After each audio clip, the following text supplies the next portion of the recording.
Hello, good morning friends. मैं सुजीत लाठर स्टारविल के online platform पर आप सभी का हार्दिक स्वागत करता हूं। आज हम सीडीपी टेस्ट सीरीज़ को आगे बढ़ाते हुए जो रीट 2016 लेवल सेकंड का एग्ज़ाम हुआ था उसमें सीडीपी के जो 30 क्वेश्चंस हैं इनको डिस्कस करेंगे। तो पहला क्वेश्चन है, निम्न में से कौन सीखने के सतर हैं? कौन से सीखने के सतर हैं? तो हमें लर्निंग लेवल्स के बारे में बात करनी है कि करेक्ट लर्निंग लेवल्स कौन से हैं इनमें। अब देखिए, इसका जो राइट आंसर होगा वो होगा ऑप्शन सी। सी इसका राइट आंसर होगा। तथ्य, तथ्य का मतलब होगा फैक्ट्स। फैक्ट्स के बाद हम क्या चीज़ सीखते हैं? इंफॉर्मेशन, सूचना। सूचना के बाद क्या हो जाएगा? नॉलेज हाउ, कि ज्ञान प्राप्त कैसे किया जाए। उसके बाद क्या हो जाएगा? कॉम्प्रिहेंशन, बोध। और प्रज्ञान का मतलब क्या हो गया? विजडम। तो क्या हो गया इसका मतलब? Facts, information, knowledge how, and ये हो जाएगा कॉम्प्रिहेंशन, और ये हो जाएगा विजडम। तो option C is the right answer. Next question देखिए, परिपक्वता इत्यादि से व्यवहार में उत्पन्न परिवर्तन को भी अधिगम कहा जाता है। तो देखिए, यहां पर बात हो रही है परिपक्वता की, और परिपक्वता से व्यवहार में उत्पन्न परिवर्तन को अधिगम नहीं कहा जाता। जब आपको अधिगम के बारे में बताया था तो मैंने 3 वर्ड के बारे में खास बताया था: अभ्यास, प्रशिक्षण, अनुभव। प्रैक्टिस, ट्रेनिंग और एक्सपीरियंस से जो स्थायी परिवर्तन आता है ना व्यवहार में, उसे ही हम क्या कहते हैं? केवल अधिगम कहते हैं। तो परिपक्वता जो है, मैच्योरिटी है, वो अधिगम का पार्ट नहीं माना जाएगा। इसलिए इस क्वेश्चन का जो राइट आंसर होगा वो क्या हो जाएगा? Option A. चलिए नेक्स्ट क्वेश्चन देख लेते हैं। चिंतन क्या है? What is thinking? चिंतन क्या है? तो चिंतन की अगर बात की जाए तो थिंकिंग वास्तव में अगर हम देखें तो प्रतीकों का प्रयोग होता है। थिंकिंग क्या होती है? प्रतीकों का प्रयोग, यूज ऑफ सिंबल्स। भाषा का प्रयोग, यूज ऑफ लैंग्वेज नहीं। और प्रत्यक्षिक प्रक्रिया, इसका मतलब हो गया कि परसेप्चुअल जो प्रोसेस होती है। प्रत्यक्षिक का मतलब क्या हो जाएगा? परसेप्चुअल। संप्रत्यय का मतलब क्या हो गया? Concept learning. तो चिंतन जो है, थिंकिंग जो है, वो एक प्रकार का, जब हम सोचते हैं तो हमारे माइंड में अलग अलग बिंब या प्रतीक ही तो बनते हैं, सिंबल्स बनते हैं। तो इसका जो राइट आंसर होगा वो क्या हो जाएगा? Option A. नेक्स्ट क्वेश्चन है, अप्रत्यक्ष पथ समस्याओं का उपयोग किस श्रेणी के प्रयोजनों के लिए किया जाता है? तो किस प्रकार के प्रयोजनों के लिए ये समस्याओं को उपयोग के लिए, प्रयोजनों के लिए अप्रत्यक्ष पथ का प्रयोग किया जाता है? तो इस क्वेश्चन में आप देखिए, इसमें बच्चे, प्रौढ़, चिड़िया, पशु। देखिए, इसमें पक्षी भी हैं, बच्चे भी हैं, जानवर भी दे रखे हैं और प्रौढ़ भी दे रखे हैं। ठीक है, तो चिल्ड्रन, एडल्ट, और यहाँ आपने को दिया हुआ है स्पैरो, बर्ड्स कह सकते हैं, और ये एनिमल हम ले सकते हैं। तो इसमें क्या कह रहा है? क्वेश्चन में कह रहा है कि अप्रत्यक्ष पथ। अप्रत्यक्ष का मतलब क्या हो गया? जो प्रॉब्लम जो है उनको अगर हम बात करें तो वो कैटेगरी जो डायरेक्ट सामने नहीं है, अप्रत्यक्ष है, प्रत्यक्ष नहीं है, सामने नहीं है, ऐसी प्रॉब्लम्स को उपयोग किस श्रेणी के प्रयोजनों के लिए किया जाता है, या किस श्रेणी के प्रयोजनों में यह प्रयोग किया जाएगा? तो यहां पर छोटे बच्चों के लिए अप्रत्यक्ष समस्याओं को हल करना पॉसिबल ही नहीं है। अगर बात की जाए पशु, तो अप्रत्यक्ष उनके सामने जब कोई समस्या है ही नहीं, मान लीजिए कि किसी पशु को खाना खाना है और उसको खाना मिल रहा है, तो उसको समस्या कहाँ है? खाना नहीं मिलेगा तब तो वो अपना जो रस्सी से बंधा हुआ उसको तोड़कर कहीं जाएगा। पानी की प्यास लगी है तो उसके सामने समस्या होगी, प्रत्यक्ष होगी, तभी वो उस पर काम करेगा। लेकिन प्रौढ़ की बात की जाए, एडल्ट्स, तो ये अप्रत्यक्ष रूप से भी जो समस्याएं होती हैं उन पर भी काम करते हैं। तो यहां पर राइट आंसर हो जाएगा ऑप्शन बी। नेक्स्ट है,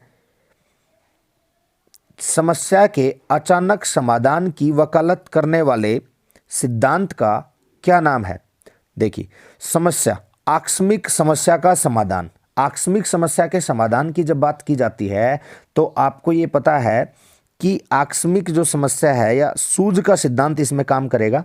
ठीक है, और सूझ का सिद्धांत जो है वो कौन सा ऑप्शन में है? अंतर्दृष्टि का सिद्धांत, insight theory, given by Koffka, Kohler and Wertheimer. गेस्टाल्टवादी इनके जनक माने जाते हैं। ठीक है, और इनके बारे में भी अगर हम बात कर लें, ऑपरेटिंग लर्निंग थ्योरी होती है ये। ऑपरेंट लर्निंग थ्योरी का मतलब क्या हो गया, ये स्किनर से रिलेटेड है, स्किनर से संबंधित है। और अगर हम बात करें कंडीशनिंग की तो पावलोव से, अनुबंधन किससे संबंधित है, पावलोव से। और प्रयास है ये थोड़ा सा टाइपिंग एरर है, ठीक है। प्रयास और भूल सिद्धांत है ना, ट्राई एंड एरर जो थ्योरी है वो किससे संबंधित है, थॉर्नडाइक से, जिनको शिक्षा मनोविज्ञान का जनक भी कहा जाता है। चलिए नेक्स्ट क्वेश्चन देख लेते हैं। संवेदना ज्ञान की पहली सीढ़ी है, संवेदना ज्ञान की पहली सीढ़ी है, यह कथन किसका है। Sensation is a gateway of knowledge, sensation is a gateway of knowledge, इसका मतलब क्या हो गया, sensation is a gateway of knowledge, ठीक है। ये स्टेटमेंट किसकी है, मतलब इन चार विकास के अगर हम बात करें तो देखिए, मानसिक विकास, शारीरिक विकास, ध्यान का विकास और भाषा का विकास। बड़ा सिंपल क्वेश्चन है। सेंसेशन जो है, संवेदना है, वो किसके द्वारा संचालित होती है, कहीं ना कहीं हमारे मस्तिष्क के द्वारा संचालित होती है। तो ये किस प्रकार की एक प्रोसेस है, मानसिक विकास की। तो यह कथन मानसिक विकास को इंडिकेट करता है, मेंटल डेवलपमेंट को इंडिकेट करता है। फिजिकल डेवलपमेंट की अगर बात होती है, यानी कि कोई ऐसी चीज़ के बारे में बात की जाती जिसमें फिजिकल एक्टिविटी हो रही है, तो हम इसके साथ जाते। ध्यान, अटेंशन की अगर बात की जाए तो देखिए, अटेंशन भी कहीं ना कहीं हमारे मस्तिष्क से ही जुड़ा हुआ है, तो अटेंशन इसी का पार्ट हो जाएगा, मानसिक विकास का ही। ध्यान जो है वो मानसिक विकास का ही पार्ट हो जाएगा। भाषा का विकास है, लैंग्वेज है, वो भी किसका हो जाएगा, मानसिक विकास का। तो जो संवेदना ज्ञान की पहली सीढ़ी है, ये कथन किसके साथ जुड़ा हुआ है, मानसिक विकास के साथ। चलिए नेक्स्ट क्वेश्चन देख लेते हैं। 7वां क्वेश्चन है, व्यक्तिगत भेद में हम पाते हैं, व्यक्तिगत भेद में हम क्या पाते हैं।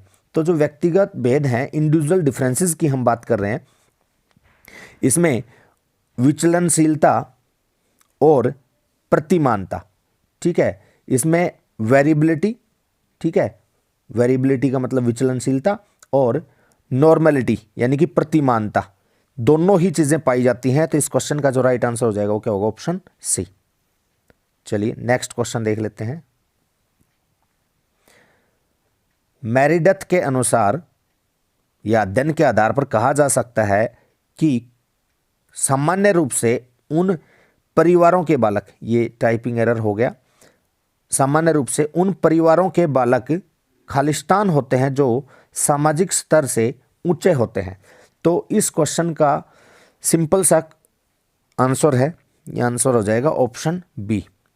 देखिए क्या कह रहा है, मेरिडथ एक साइकोलॉजिस्ट हैं, के अध्ययन के आधार पर कहा जा सकता है कि सामान्य रूप से उन परिवारों के बालक अधिक स्वस्थ और विकसित होते हैं जो सामाजिक स्तर से ऊंचे होते हैं।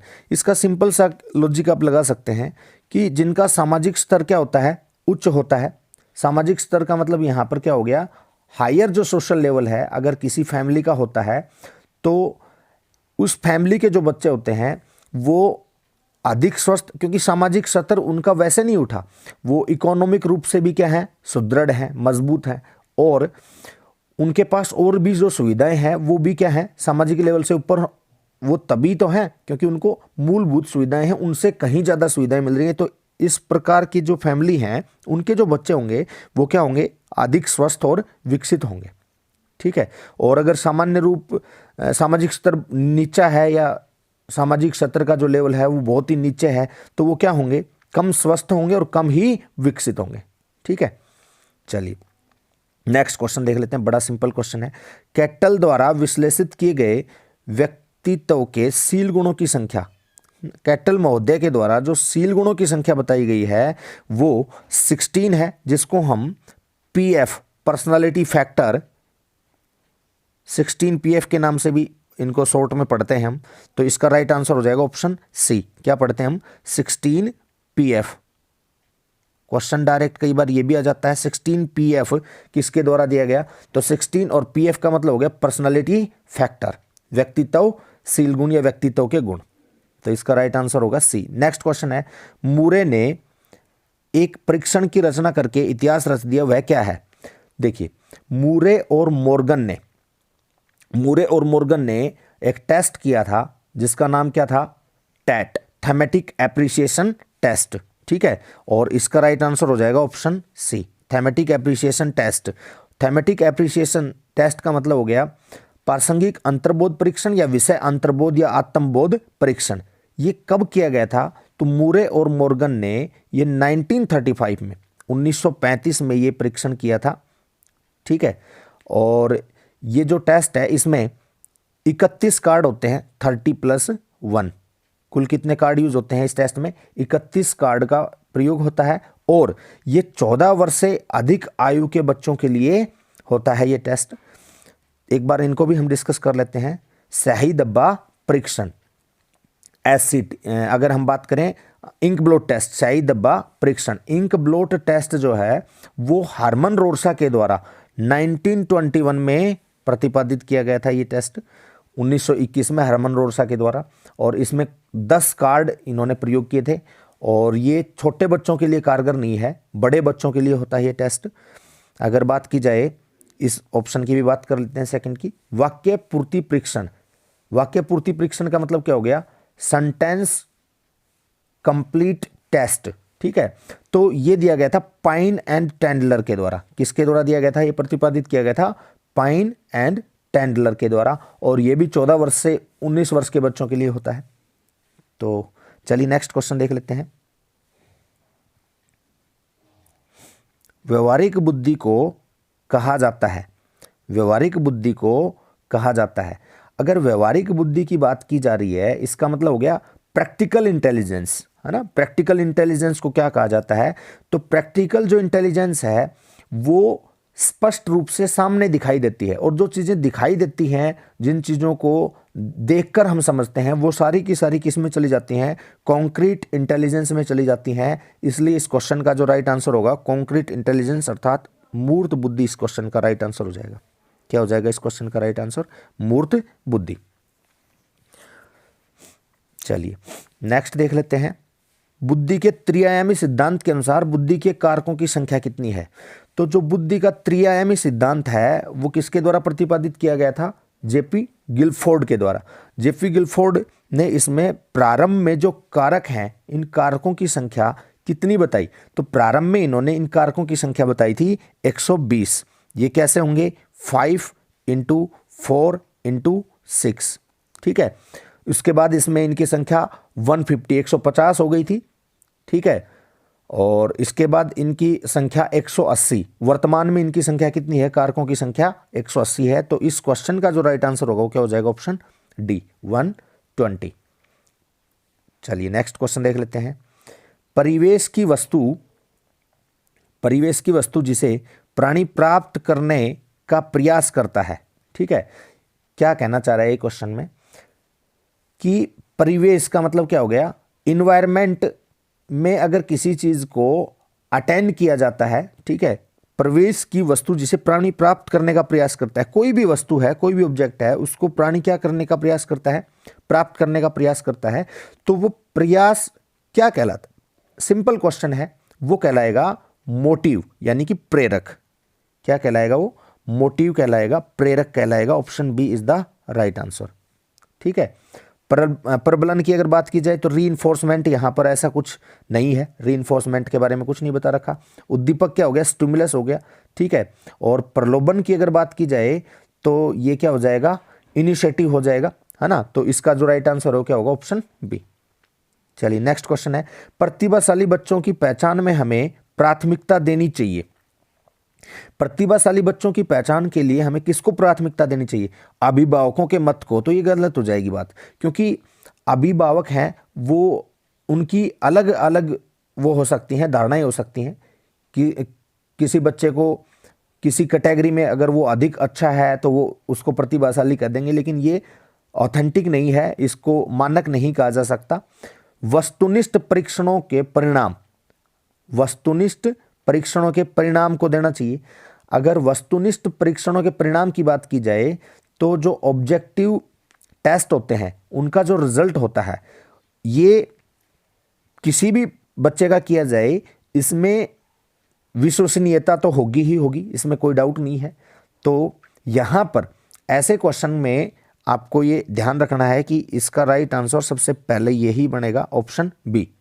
शिक्षक को निर्णय देना चाहिए। शिक्षक भी कई बार इस चीज को उतना अच्छे से डिसीजन नहीं दे पाएंगे जितना कि ऑब्जेक्टिव टेस्ट हैं इनके जो रिजल्ट हैं वो दे पाएंगे। ठीक है, समुदाय के विचारों को देना चाहिए नहीं। तो इसका जो राइट आंसर हो क्या हो जाएगा, ऑप्शन बी, है ना। प्रतिभाशाली बच्चों की पहचान करने के लिए सबसे बेस्ट क्या रहेगा इसमें, ऑप्शन बी।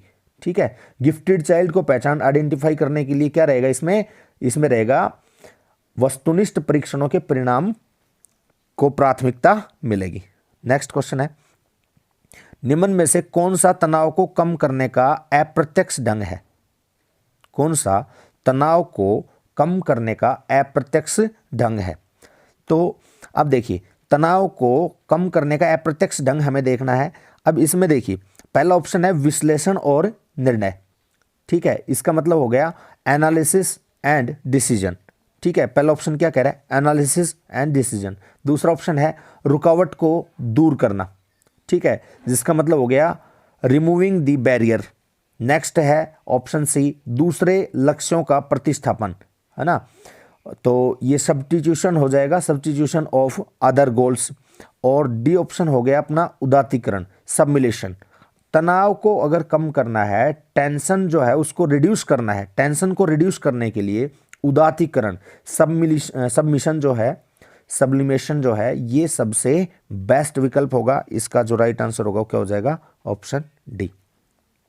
ठीक है, रुकावट को दूर करने से तनाव कम नहीं होगा। ठीक है, और रुकावट को दूर करने से तनाव बढ़ जाएगा। विश्लेषण और निर्णय का इसमें कोई मतलब ही नहीं बनता।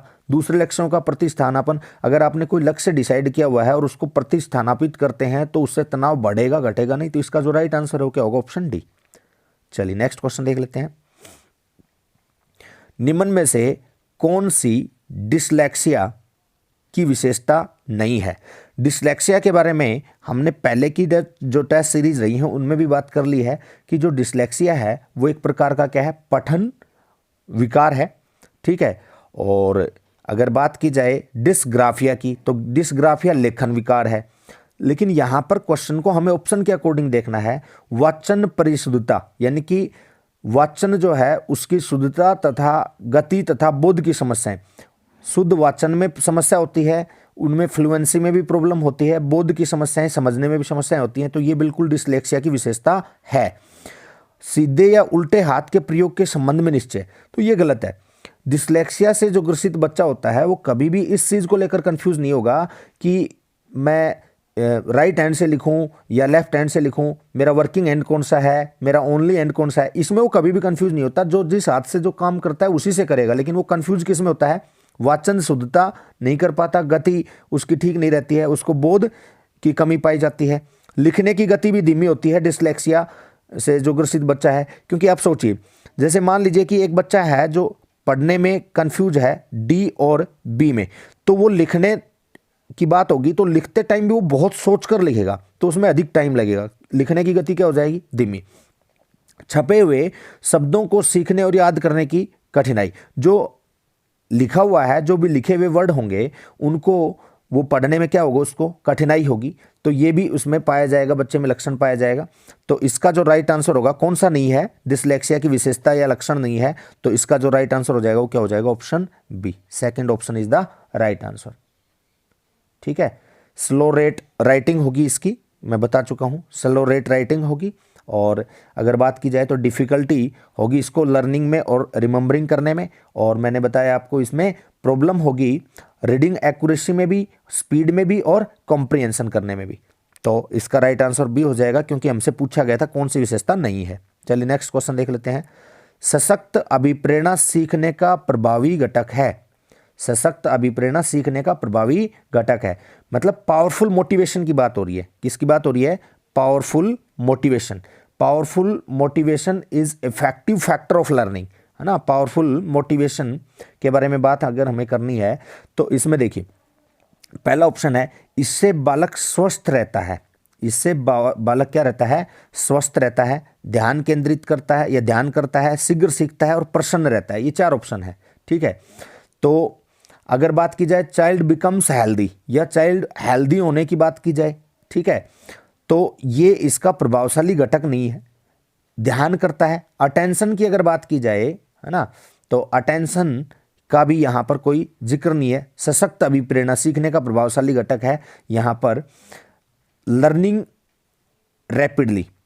ठीक है, इसका मतलब क्या हो गया कि जो पावरफुल मोटिवेशन है ना, पावरफुल मोटिवेशन अगर किसी को मिलता है, मान लीजिए आप किसी चीज़ से बहुत अधिक प्रभावित हैं और आप अपने आप को बहुत अधिक मोटिवेटेड फील कर रहे हैं, तो आप किसी भी चीज़ के साथ जब करेंगे, कुछ भी कार्य करेंगे या कुछ सीखने का प्रयास करेंगे, तो मोटिवेशन लेवल हाई होने की वजह से, पावर मोटिवेशन होने की वजह से आप चीज़ को क्या करेंगे, जल्दी सीख जाएंगे, शीघ्रता से सीखते हैं। तो ये इसका सबसे प्रभावशाली घटक होता है, अन्य इसके प्रभावशाली घटकों में नहीं माने जाएंगे। नेक्स्ट है हस्तशिल्प शिक्षा की शिक्षा किसे दी जानी चाहिए, है ना। हस्तशिल्प की अगर बात की जाए तो ये क्राफ्ट एजुकेशन की बात हो रही है। क्राफ्ट एजुकेशन किसको दिया जाना चाहिए, तो जो क्राफ्ट एजुकेशन है इसमें पहला ऑप्शन है मंद बुद्धि बालक। मंद बुद्धि बालक का मतलब रिटायर्ड चाइल्ड हो गया, और पिछड़े बालक बैकवर्ड चाइल्ड हो गए, है ना, एवरेज चाइल्ड हो गए, और प्रखर बुद्धि का मतलब क्या हो गया, गिफ्टेड चाइल्ड जो होते हैं। तो यहाँ पर इसका जो सबसे बेस्ट ऑप्शन बनेगा वो होगा ऑप्शन ए, मंद बुद्धि बालक को। ठीक है, रिटायर्ड चाइल्ड को, क्योंकि इनका जो आईक्यू लेवल होता है वो औसत से बहुत कम होता है, और औसत से कम होने की वजह से इनको हैंडीक्राफ्ट जो हस्तशिल्प उद्योग है उनसे संबंधित कुछ भी बनाने की जो शिक्षा है वो दी जा सकती है, जैसे सिलाई कढ़ाई वगैरह का कार्य। ठीक है, पिछड़े बालक इसका आंसर नहीं आएगा, क्योंकि जो बैकवर्ड चाइल्ड होते हैं वो सामान्य बालकों से बहुत बहुत अधिक पिछड़े होते हैं और वो किसी भी चीज़ को ठीक से कर ही नहीं पाते हैं, तो ये हस्तशिल्प जो शिक्षा है इनके लिए नहीं होती है। प्रखर जो बुद्धि के हैं, गिफ्टेड चाइल्ड हैं, है ना, ये तो बहुत इंटेलिजेंट होते हैं पढ़ने में, तो ये क्यों करेंगे हथकरघा वाला हस्तशिल्प का कार्य। और सामान्य बालकों की श्रेणी में तो हम लोग मोस्टली किस में आते हैं, एवरेज कैटेगरी में आते हैं। तो इसका जो सबसे बेस्ट आंसर होगा वो ऑप्शन ए होगा। चलिए नेक्स्ट क्वेश्चन, छात्रों में चोरी करने की आदत को कैसे दूर किया जा सकता है। देखिए, चोरी जो है ना, जो चोरी की आदत है इसको दूर करने के लिए छात्रों में क्या किया जा सकता है। अगर हैबिट है एक प्रकार की ये, ठीक है, मतलब बैड हैबिट है, इसको दूर करने के लिए अगर हम उसको पारितोषिक करेंगे तो ये इससे उसकी हैबिट को बढ़ावा मिलेगा, तो ये तो बिल्कुल ही गलत है ना। उदाहरण देकर, ताड़ना देकर गलत हो जाएगा, सजा देकर गलत हो जाएगा, उदाहरण देकर, है ना। जैसे इसमें हम किसी ऐसे एग्जाम्पल के बारे में बात करेंगे जिसमें ईमानदारी के बारे में बात हो, है ना, तो ऐसे उदाहरणों के माध्यम से जो चोरी करने वाले छात्र हैं उनकी आदत को क्या किया जा सकता है, दूर किया जा सकता है। जैसे ईमानदार लकड़हारा, है ना, उसकी कुल्हाड़ी गिर जाती है नदी में, पानी में, इस टाइप के जो एग्जाम्पल हैं इससे क्या होता है, चोरी करने की आदत दूर होती है और बच्चे में ईमानदारी का जो भाव है या ईमानदारी का जो गुण है वो उत्पन्न हो जाता है। चलिए नेक्स्ट क्वेश्चन देखते हैं, क्वेश्चन नंबर 20। अनुसंधान जो सामाजिक समस्या से संबंधित होता है, ठीक है, ऐसी रिसर्च जो किससे संबंधित होती है, सामाजिक सोशल प्रॉब्लम से संबंधित है तथा विद्यालय की जनशक्ति के द्वारा विद्यालय में क्रियाकलापों के सुधार हेतु संचालित किया जाता है। तो ऐसी समस्या जिसको वैज्ञानिक तरीके से समाधान किया जाता है वो कौन से शोध में आता है, तो वो आता है क्रियात्मक अनुसंधान। किस में आ जाएगा वो, क्रियात्मक अनुसंधान में। अब क्रियात्मक अनुसंधान इसका राइट आंसर होगा। क्रियात्मक अनुसंधान को हम क्या कहेंगे, एक्शन रिसर्च कहेंगे।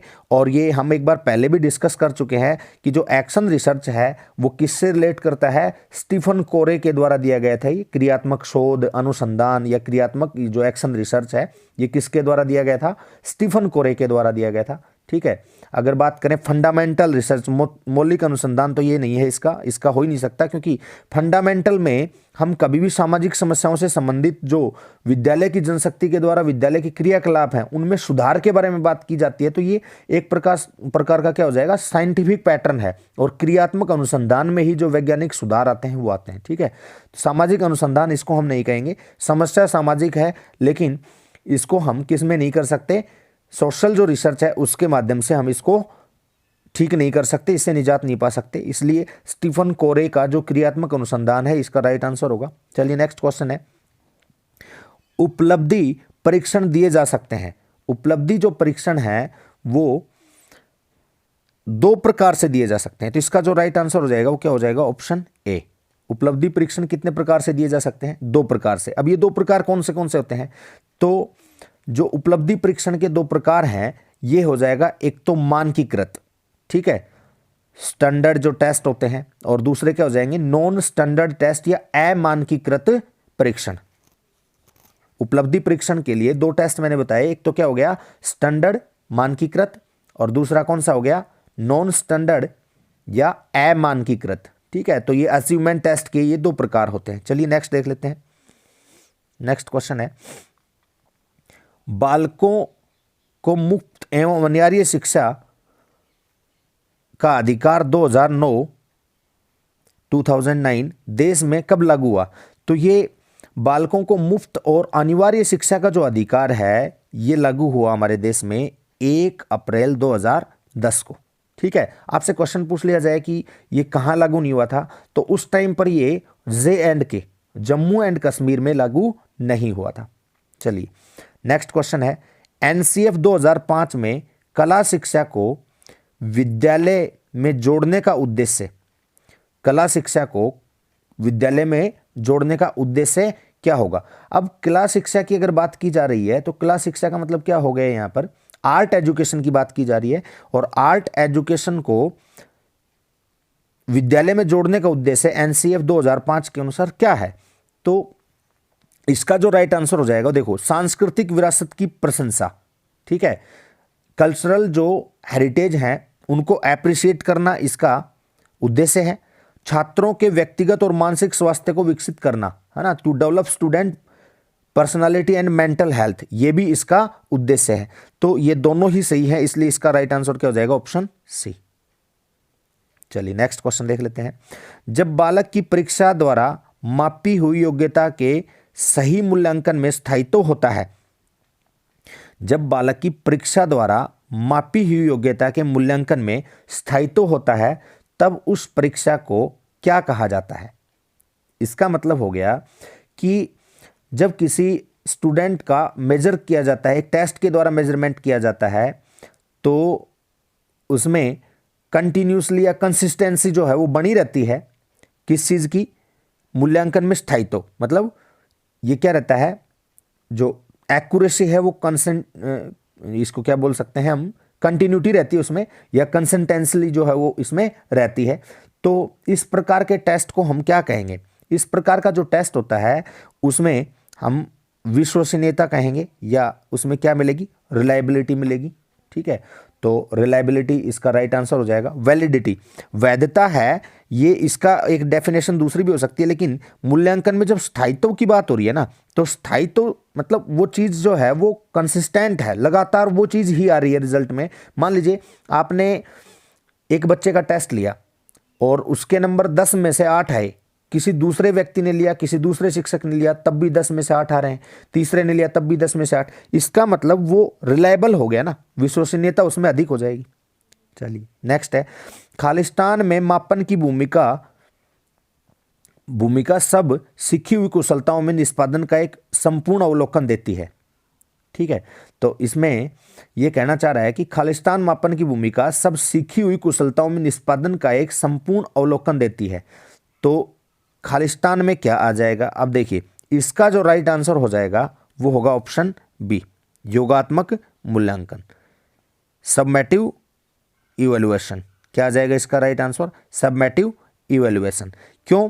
क्योंकि देखिए, जो योगात्मक मूल्यांकन होता है इसमें मापन की भूमिका में सब सीखी हुई, ये एरर है, सीखी हुई कुशलताओं में निष्पादन का मतलब क्या हो गया यहाँ पर, जो अचीवमेंट है ना, जो मेजरमेंट अचीवमेंट है उनमें एक संपूर्ण अवलोकन देती है। तो संपूर्ण का मतलब पूरी की पूरी कंप्लीट, जैसे एक सेशन कंप्लीट हो गया, एक सेमेस्टर की आपने परीक्षा दी और उस सेमेस्टर में मान लीजिए आपके 5 सब्जेक्ट थे, उन 5 सब्जेक्ट का आपने टेस्ट दिया, पांचों सब्जेक्ट्स के जो नंबर हैं, मार्किंग है, उनको जोड़कर, तो जब किसी चीज़ को कंप्लीट करके जोड़कर उनको एक सर्टिफिकेट या मार्कशीट के रूप में दिया जाता है, तो वो किस कैटेगरी में चला जाता है? योगात्मक मूल्यांकन। तो इसका राइट आंसर हो जाएगा ऑप्शन बी। चलिए नेक्स्ट क्वेश्चन देख लेते हैं।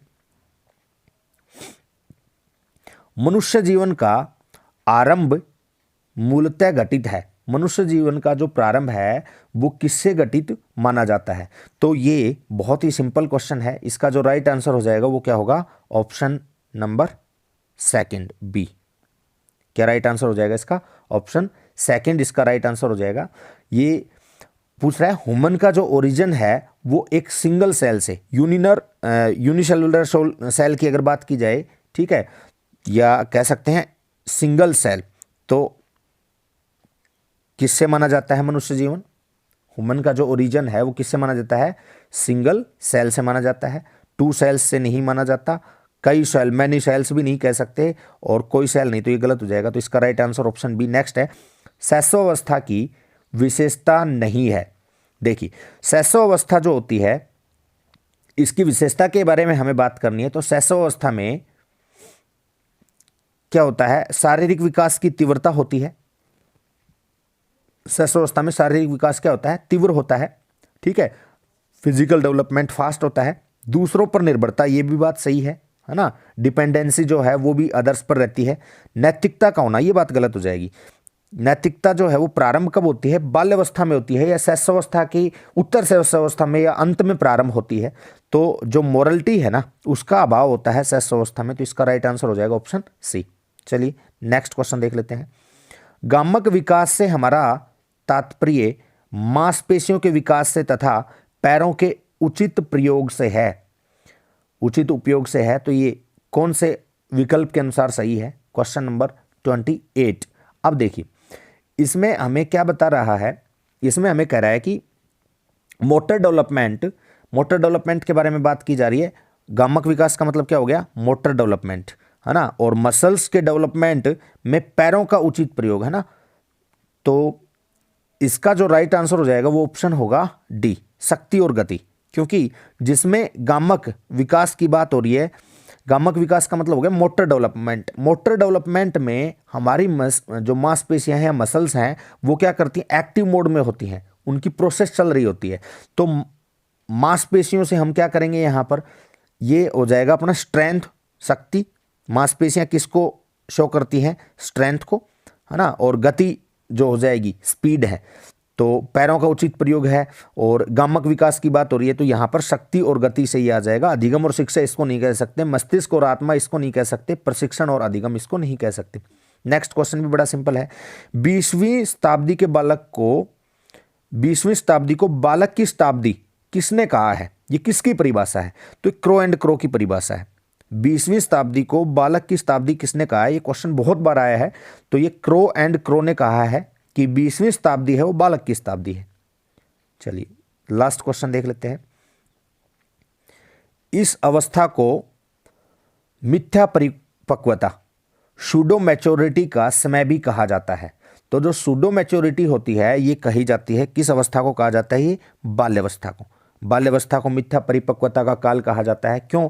क्योंकि इसमें बच्चे जो होते हैं बाल्यावस्था में वो कहेंगे कि हम बड़े हो गए, और वो इसी प्रकार के कार्य करने का प्रयास करेंगे जैसे बड़े करते हैं, लेकिन वास्तविकता ये होती है कि वो मैच्योर नहीं होती। सूडो मैच्योरिटी का लेवल ये होता है, ठीक है। तो ये हमारे सीडीपी के 30 क्वेश्चंस थे। आई होप आपको अच्छे से समझ आए होंगे। और अगर आपको ये सेशन पसंद आया है तो प्लीज़ सेशन को लाइक कीजिएगा और कमेंट कीजिएगा। किसी क्वेश्चन में कोई डाउट रहता है तो भी आप कमेंट कर सकते हैं। और हमें मोटिवेट करने के लिए आप लोग इस चैनल को सब्सक्राइब कर लीजिए अगर किसी ने नहीं कर रखा है तो। और अपने जो मित्र हैं या जो आपका फ्रेंड सर्कल है, ग्रुप वगैरह है फेसबुक वगैरह में, आप इसको शेयर कर सकते हैं। तो आज के लिए इतना ही इस सेशन में। मिलते हैं नेक्स्ट सेशन में, तब तक के लिए नमस्कार, बाय बाय, टेक केयर।